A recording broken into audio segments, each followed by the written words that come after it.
ഇപ്പോൾ ഉമേഷ്, ഏറ്റവും പ്രധാനപ്പെട്ട ഒരു വസ്തുതയെ കാണേണ്ടത്, നേരത്തെ തന്നെ കോടതി പറഞ്ഞതാണ് ഭൂമി ഏറ്റെടുത്ത് മുമ്പോട്ട് പോകാം. അപ്പോഴാണ് നമ്മൾ നേരത്തെ സൂചിപ്പിച്ചതുപോലെ ഒരു തടസ്സവാദവുമായി അല്ലെങ്കിൽ നഷ്ടപരിഹാര തുകയുടെ പേരിൽ ഒരു തടസ്സവാദവുമായി ഇപ്പോഴത്തെ എസ്റ്റേറ്റ് കൈവശക്കാർ രംഗത്തെത്തുന്നത്. പക്ഷേ ഇതിന് പൂർണ്ണമായി അല്ലെങ്കിൽ പോലും തിരിച്ചടി ലഭിക്കുന്നു എന്നത് പൂർണ്ണമാകുന്നത് ഒരുപക്ഷെ സർക്കാരിൻ്റെ നടപടികളുമായി മുമ്പോട്ട് പോകാം. ടൗൺഷിപ്പ് പുനരധിവാസത്തിന്, മുണ്ടക്കൈ ചൂരൽമല ദുരന്തബാധിതരുടെ പുനരധിവാസത്തിന് സാധ്യമാകുന്ന ഇടപെടലുകളുമായി സർക്കാരിന് മുമ്പോട്ട് പോകാം എന്നതിലൊരു തടസ്സവുമില്ലല്ലോ. 17 കോടി മാത്രം നേരത്തെ നിശ്ചയിച്ചതിൽ നിന്നും 17 കോടി മാത്രം അധികം നൽകണം എന്നതിലേക്ക് തന്നെയല്ലേ പോകുന്നത്. അപ്പോൾ 549 കോടി എന്ന അവരുടെ ആവശ്യം അവിടെ ഫൈനൽ അല്ലെങ്കിൽ പോലും തിരസ്കരിച്ചിരിക്കുകയാണ് കോടതി.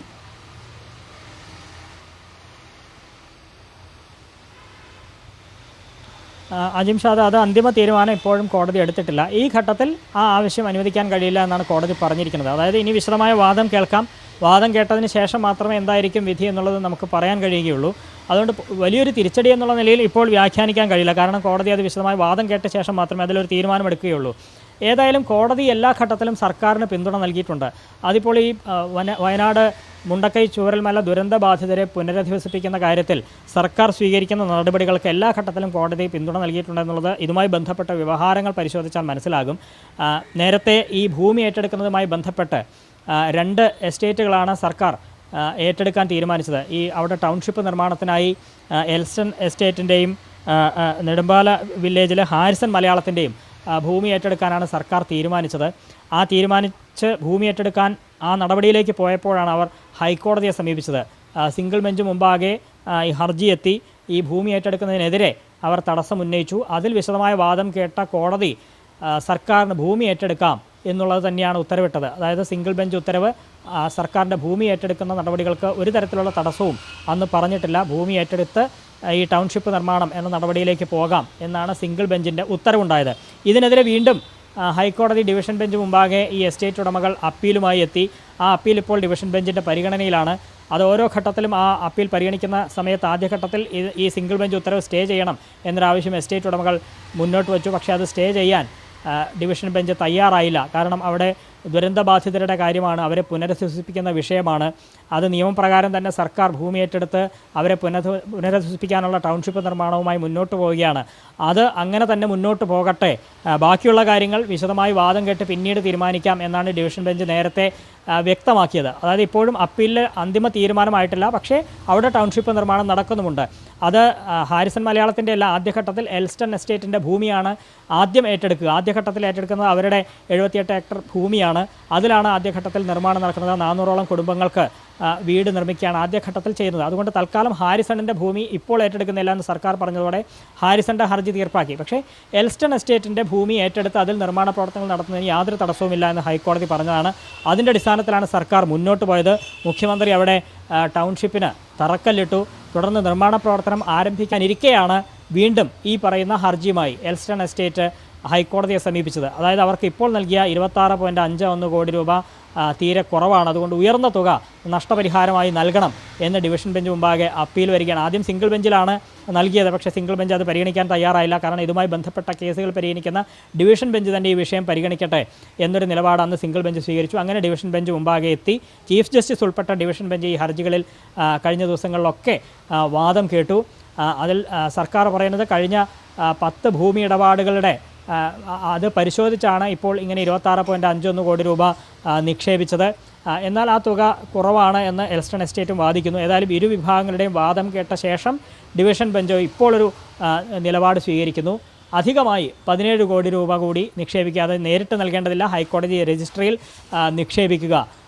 ഈ ഘട്ടത്തിൽ ഈ ടൗൺഷിപ്പിൻ്റെ തുടർ നിർമ്മാണത്തിന് ഇനി ഉള്ള മുന്നോട്ട് പോക്കിന് ഒരു തരത്തിലുള്ള തടസ്സവുമില്ല. ആ നടപടിയുമായി മുന്നോട്ട് പോകാം എന്ന് ഡിവിഷൻ ബെഞ്ച് ഇപ്പോഴും വ്യക്തമാക്കുകയും ചെയ്തിരിക്കുന്നു. അജിംഷാദ്, തീർച്ചയായും യഥാർത്ഥത്തിൽ ഇതിൽ വലിയ തിരിച്ചടി ഉണ്ടായിരിക്കുന്നത് ഈ എസ്റ്റേറ്റ് ഉടമകൾക്ക് അല്ലെങ്കിൽ എസ്റ്റേറ്റ് കൈവശം വെച്ചിരിക്കുന്നവർക്ക് തന്നെയാണ്. കാരണം നേരത്തെ തന്നെ ഭൂമി ഏറ്റെടുക്കുന്നതിന് തടസ്സമില്ല, ഭൂമി ഏറ്റെടുത്ത് മുമ്പോട്ട് പോകാമെന്ന് 2 വെർഡിക്റ്റുകളിലൂടെ കോടതി അസന്നിഗ്ധമായി വ്യക്തമാക്കിയതാണ്.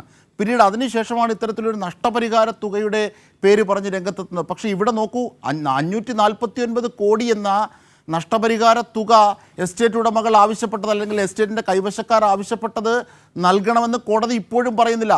നേരത്തെ നിശ്ചയിച്ച സർക്കാർ നൽകിയ അല്ലെങ്കിൽ നൽകാൻ നിശ്ചയിച്ചിരിക്കുന്ന അല്ലെങ്കിൽ ഒരു പ്രത്യേക രീതിയിൽ നിക്ഷേപിക്കുന്ന ആ പണത്തിൽ നിന്ന് 17 കോടി കൂടി കൂടുതൽ കൊടുക്കണം എന്ന് മാത്രമാണ് കോടതി പറയുന്നത്. അതായത് യഥാർത്ഥത്തിൽ എസ്റ്റേറ്റ് ഉടമകളുടെ ആവശ്യങ്ങൾക്ക് ഉള്ള തിരിച്ചടി തന്നെയാണ് അത്. സർക്കാരിന് യഥാർത്ഥത്തിൽ അനുകൂലമായ ടൗൺഷിപ്പുമായി മുമ്പോട്ട് പോകാമെന്ന കാര്യത്തിൽ വലിയ ആശ്വാസവും വലിയ പ്രതീക്ഷയുമാണ് ഈ വിഷയത്തിലുള്ളത്. യഥാർത്ഥത്തിൽ തിരിച്ചടി ഈ എസ്റ്റേറ്റ് ഉടമകൾക്കാണ്, അല്ലേ?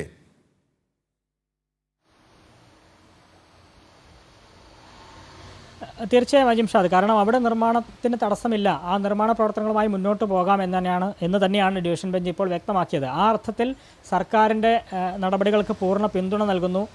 അവർക്ക് ഭൂമി ഉടമകൾക്ക് അത് തിരിച്ചടിയാവുകയും ചെയ്യുന്നു. എൽസ്റ്റൺ എസ്റ്റേറ്റ് ഉടമയ്ക്ക് അടക്കം അത് തിരിച്ചടിയാകുന്ന സാഹചര്യവും ഈ ഘട്ടത്തിൽ ഉണ്ടാകുന്നു. അവിടെ ഈ ടൗൺഷിപ്പ് നിർമ്മാണം അത് താൽക്കാലികമായി അതിനൊരു തടസ്സം നേരിട്ടിരുന്നു ഈ ഒരു ഹർജി വന്ന പശ്ചാത്തലത്തിൽ. ആ തടസ്സം ഈ ഘട്ടത്തിൽ നീങ്ങിയിരിക്കുന്നു.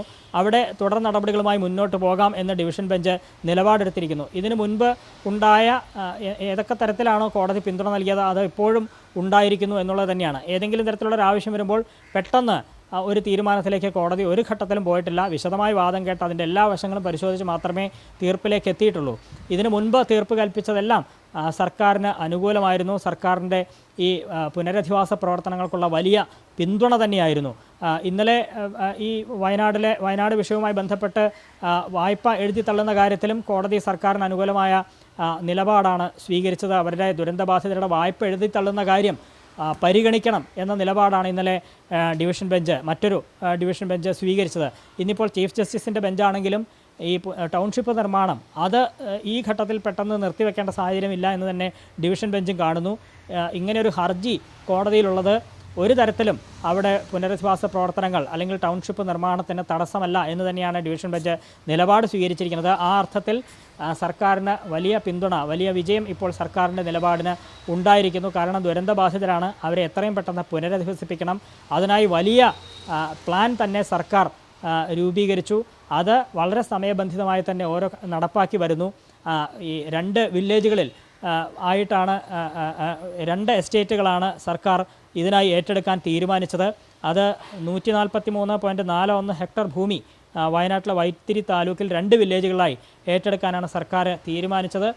അത് എന്തുകൊണ്ട് ഏറ്റെടുക്കുന്നു, എങ്ങനെയാണ് ഈ ടൗൺഷിപ്പ് നിർമ്മിക്കാൻ പോകുന്നത് തുടങ്ങിയ മുഴുവൻ കാര്യങ്ങളും ഇതിനു മുൻപ് ഹൈക്കോടതിയിൽ സിംഗിൾ ബെഞ്ച് മുമ്പാകെയും ഡിവിഷൻ ബെഞ്ച് മുമ്പാകെയും ഒക്കെ സർക്കാർ വിശദീകരിച്ചതാണ്. എന്താണ് അവിടെ ചെയ്യാൻ പോകുന്നത്, ഈ ദുരന്തബാധിതരെ എങ്ങനെയാണ് പുനരധിവസിപ്പിക്കാൻ പോകുന്നത് തുടങ്ങിയ കാര്യങ്ങളൊക്കെ സർക്കാർ വിശദീകരിച്ചതാണ്. അതുകൊണ്ട് തന്നെ ആ ഘട്ടത്തിലൊക്കെ കോടതി വലിയ പിന്തുണ സർക്കാരിന് നൽകുന്നു. ഇപ്പോഴും ആ ടൗൺഷിപ്പ് നിർമ്മാണം പെട്ടെന്ന് സ്തംഭിച്ച ഒരു സാഹചര്യം ഉണ്ടായി. അന്ന് ഉദ്ഘാടനം നടന്നെങ്കിലും പിന്നീട് ഈ ഒരു ഹർജി വന്ന സാഹചര്യത്തിൽ അത് തൽക്കാലത്തേക്ക് നിർത്തിവെക്കേണ്ടി വന്നു. ഊരാളുങ്കൽ കോപ്പറേറ്റീവ് സൊസൈറ്റിയാണ് അവിടെ നിർമ്മാണ പ്രവർത്തനങ്ങൾ നടത്തുന്നത്. അവർക്ക് ഈ ഒരു ഹർജിയായിരുന്നു തുടർന്ന ദിവസങ്ങളിൽ നിർമ്മാണത്തിനൊരു തടസ്സമായത്. പക്ഷേ ആ ഹർജി പിന്നീട് വിശദമായി വാദം കേൾക്കാം. ഈ 549 കോടി രൂപ ഈ ഘട്ടത്തിൽ എന്തായാലും ആ ആവശ്യം ഇപ്പോൾ പരിഗണിക്കാൻ കഴിയില്ല. അത് പിന്നീട് വിശദമായി വാദം കേട്ട ശേഷം മാത്രമേ ആ ആവശ്യം അംഗീകരിക്കാൻ കഴിയുകയുള്ളൂ. ഇപ്പോൾ ഈ ഭൂമിയുടെ ന്യായവില അത് സർക്കാരും പറഞ്ഞതാണ്. 26 കോടിക്ക് മുകളിൽ ഒരു 16 കോടി കൂടി അധികം ചിലപ്പോൾ വന്നേക്കാം എന്ന് സർക്കാരും കഴിഞ്ഞ ദിവസം കോടതി അറിയിച്ചതാണ്. ആ ഒരു 17 കോടി രൂപ ഇപ്പോൾ നൽകണം എന്നാണ് ഹൈക്കോടതി പറഞ്ഞിരിക്കുന്നത്. അത് നേരിട്ടല്ല, ഹൈക്കോടതി രജിസ്ട്രിയിൽ നിക്ഷേപിക്കാനാണ് ഇപ്പോൾ ഡിവിഷൻ ബെഞ്ച് പറഞ്ഞിട്ടുള്ളത്. അത് പറഞ്ഞതോടൊപ്പം തന്നെ അവിടെ മറ്റ് തടസ്സങ്ങളില്ല. പുനരധിവാസത്തിന് സർക്കാരിന്റെ നടപടികൾക്ക് മേൽക്കൈ കോടതിയിൽ നിന്നും തുടർച്ചയായി എത്തുന്നു. വലിയ തിരിച്ചടിയാണ് എസ്റ്റേറ്റ് ഉടമകൾക്ക് ഇപ്പോൾ സംഭവിച്ചിരിക്കുന്നത്. 549 കോടി നഷ്ടപരിഹാരം വേണമെന്ന ആവശ്യം കോടതി അംഗീകരിച്ചില്ല. നിലവിൽ സർക്കാർ നിക്ഷേപിച്ച തുകയിൽ നിന്നും 17 കോടി കൂടി അധികം നൽകണമെന്ന് മാത്രമാണ് കോടതി വിധിച്ചിരിക്കുന്നത്. അതായത് ഭൂമി ഏറ്റെടുത്ത് ഉള്ള മുമ്പോട്ട് പോക്കിന് സർക്കാരിന് മറ്റൊരു തടസ്സങ്ങളുമില്ല. തടസ്സം പല വിധത്തിൽ ഈ പ്രവൃത്തിയെ തടസ്സപ്പെടുത്താൻ ശ്രമിച്ച എസ്റ്റേറ്റ് ഉടമകൾക്ക് തന്നെയാണ് ഈ വിഷയത്തിൽ ഇപ്പോഴും തിരിച്ചടി കോടതിയിൽ നിന്ന് ലഭിച്ചിരിക്കുന്നത്. ഇതിൻ്റെയൊക്കെ സമഗ്ര വിവരങ്ങളാണ് ഉമേഷ് ഞങ്ങളുടെ പ്രതിനിധി നൽകിയത്.